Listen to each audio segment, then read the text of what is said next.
নমস্কার বন্ধুরা, সোনালী কিচেনে সবাইকে স্বাগত জানাই।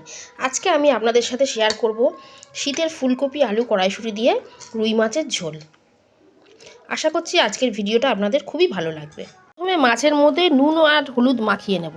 ভালো করে নুন আর হলুদ মাখিয়ে নিয়েছি, এটা কিছুক্ষণ থাক, ততক্ষণ আমি সবজি আর মশলাটা রেডি করে নিই। আমি নিয়েছি ফুলকপি, আলু, কড়াইশুঁটি ও টমেটো। ফুলকপিগুলো আমি একটু বড় টুকরো করে কেটে নিয়েছি। শিলের মধ্যে আমি নিয়ে নিয়েছি হাফ চামচ গোটা জিরে, হাফ চামচ গোটা ধনে, একটা শুকনো লঙ্কা, দুটো কাঁচা লঙ্কা আর আদা। এটাকে আমি একটা মিহি পেস্ট বানিয়ে নেব।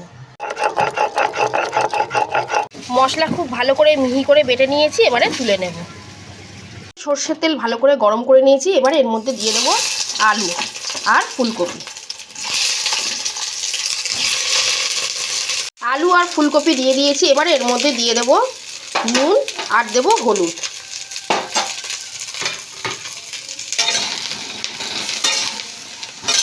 ভালো করে নেড়ে দিয়েছি, এবারে এটা ঢাকা দিয়ে ধিমে আঁচে ভাজবো। ফুলকপি আলু খুব ভালো করে ভাজা হয়ে গেছে, এবার এটা তুলে নেব। আলু ভাজার কড়াতেই আরেকটু সর্ষের তেল দিয়ে দিয়েছি, এবার আমি মাছগুলো ভেজে নেব। সব মাছ দিয়ে দিয়েছি, মাছগুলো একটু কড়া করে ভেজে নেব। মাছগুলো খুব ভালো করে ভেজে নিয়েছি, এবারে তুলে নেব।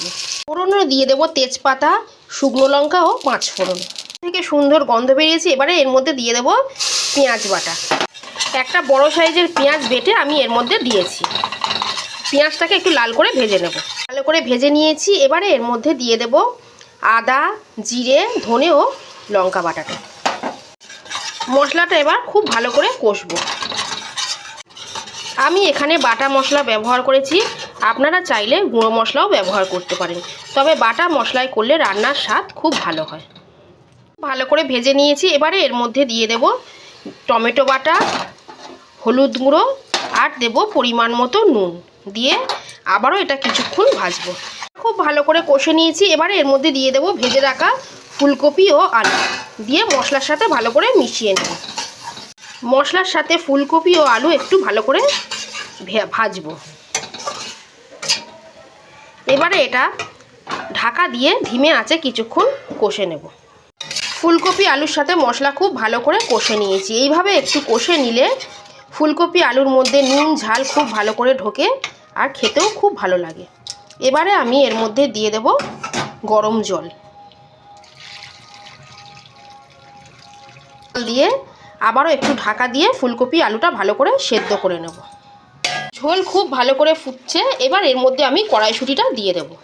কড়াইশুঁটি দিয়ে দিয়েছি, আবারও কিছুক্ষণ এটা ঢাকা দিয়ে দেবো। ফুলকপি আলু খুব ভালো সেদ্ধ হয়ে গেছে, এবার আমি দিয়ে দেব মাছ। দিয়ে দিয়েছি, ওপর থেকে দিয়ে দেব অল্প একটু গরম মশলা গুঁড়ো, সামান্য একটু চিনি। চিনিটা একদমই অপশনাল, আপনারা ইচ্ছা করলে নাও দিতে পারেন, কিন্তু চিনি দিলে ঝোলের স্বাদ একটু বেড়ে যায়। আর দেব ধনেপাতা কুচি। আপনাদের রেসিপিটা কেমন লাগলো কমেন্ট করে অবশ্যই জানাবেন।